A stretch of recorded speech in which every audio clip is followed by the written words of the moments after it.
welcome to the Eva Show. Today we have a very special guest. Scott Russell Sanders is here! Now before we introduce Mr. Sanders, let's boogie! Hit it, DJ Mia!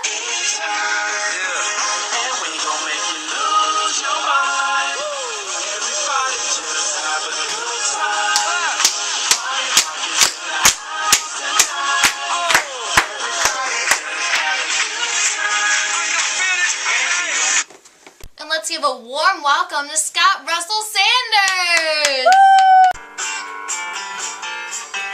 It's no mystery, the way I see it. The books record the heritage of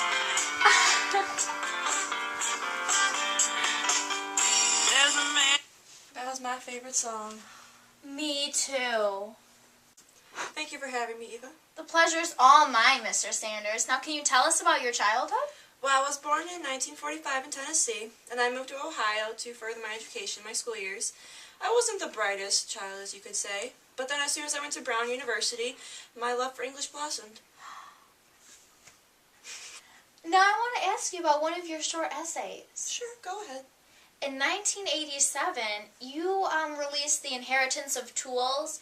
Could you tell us what the meaning behind that was? Well, its main purpose was to show the importance of family support and bonds, and also, as the tools were being passed down, it wasn't so much the tools itself, it was the memories passed down from generation to generation. And also, it was more of a tribute to my father and how, after he passed, and the stories he told me himself. If it doesn't hurt you too much, can you elaborate on this? Well, between my grandfather, my father, and I, we were very hands-on, and between the three of us, we passed down certain tools. Ah, that's very interesting. So as we passed down the tools, we also passed down the different stories. Now, I hate to interrupt you, but I think we have a question in the audience. Let's go. Hi, what's your name? Oh, God. And what's your question for Mr. Sanders? Izzy, I was very emotionally moved by this essay, and I was wondering if you could tell us one of your stories. Of course I will. I'll talk about the story between me and my daughter. Well, you see, it took me a long time to build a wall in our basement for my daughter's bedroom. Once it was finished, she came screaming down the stairs one day. And it happened to be that her gerbils got stuck in the wall. And so I told her that we'll try to put food and water outside the air vent, and if they don't come down, I'll be willing to tear down the wall. And so basically the wall itself symbolizes the support and structure of an actual family. But then the event of me saying that I would take down the wall for her gerbils would be the fact that no matter what happens, family comes first, and no matter what I have to do, no matter how long I worked on something, I'd be willing to take it down. So you would have torn down the wall just for your family? Absolutely. Wow. As touching as that is, we're going to go to a commercial break.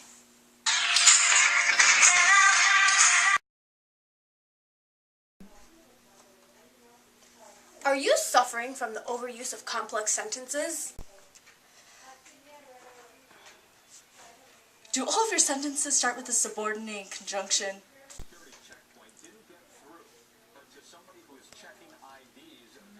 Do you get criticized for not varying your sentences?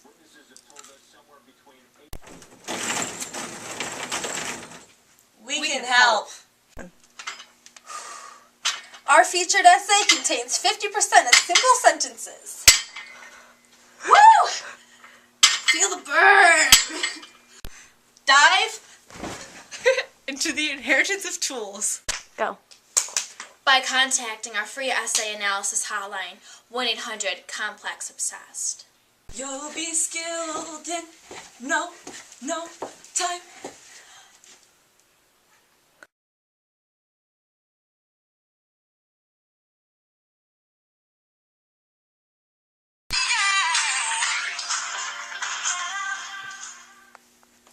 Hi, and welcome back to the Eva Show. Are there any final questions for Mr. Sanders? All right, let's head out. Hi, so what's your name? Tina Maria Lopez. Can I just call you Tina? Sure. All right, Tina, so what's your question for Mr. Sanders? If you could say one thing to your father, what would it be? Well, the one thing I would say to him is I would thank him for all he's passed down for me and all the lessons he's taught me. And in that essay, it kind of shows what he prepared me for in life. While he helped me with all the tools, that then helped me in turn prepare my son and daughter for the same thing. So basically, all I would say was thank you, and of course that I miss him.